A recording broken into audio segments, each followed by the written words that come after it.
12 years of silence, and then a ping. While the world moved on, a new set of coordinates just leaked that changes everything. We aren't just looking anymore. For the first time since 2014, we're actually closing in. Here's the catch. The original search zones were based on math that's now being called critically flawed. A fresh analysis of hydroacoustic data, basically giant underwater microphones, captured a sound on the night of the disappearance that everyone missed. Ocean Infinity is back, and they've bet $70 million of their own money on these new leads. That's not a hopeful move. That's a we know something you don't move. They're targeting a 30-mile strip that's been overlooked for a decade. But it gets weirder. For years, we were told the plane was on autopilot, drifting like a ghost until the fuel ran dry. But the new flight path data suggests something much more intentional. The military radar from that night? It showed a series of sharp manual turns. Someone wasn't just flying, they were navigating. The plane went dark, turned back across the peninsula, and then radio silence. Wait, if it was intentional, why did the debris wash up where it did? This is where the drift modeling comes in. Look at this flaperon found on Réunion Island. People thought it proved the crash zone A. But new testing on the barnacles attached to that wing shows they only grow in specific water temperatures. Those temperatures don't exist in Zone A. They only exist much further south. Why did a $150 million search find nothing? Because the seafloor isn't a flat desert, it's a mountain range. Earlier ships used towed sonar, which is like trying to find a dropped key in a jagged canyon by dragging a flashlight on a mile-long rope.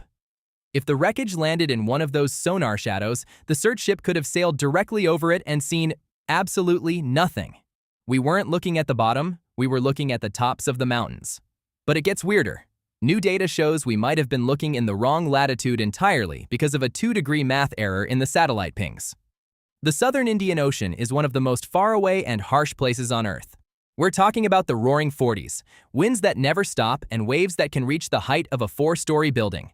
Below the surface, the water is 23,000 feet deep.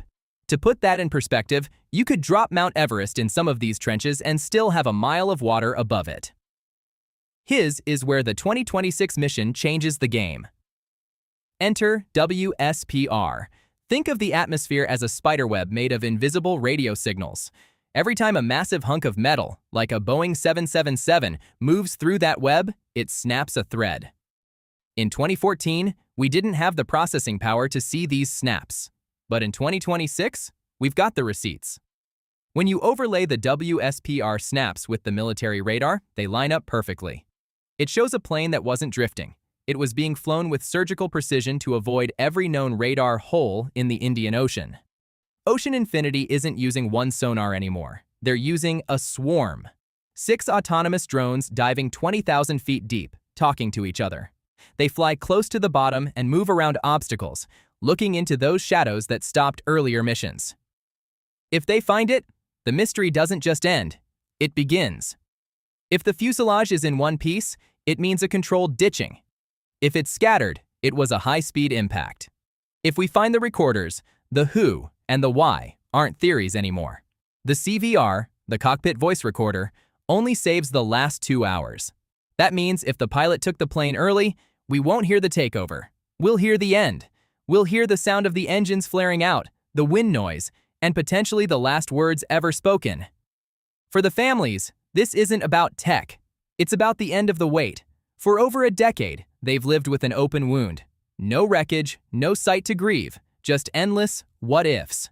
Finding the 7th Ark's secrets won't undo the tragedy, but it finally turns a disappearance into a confirmed history.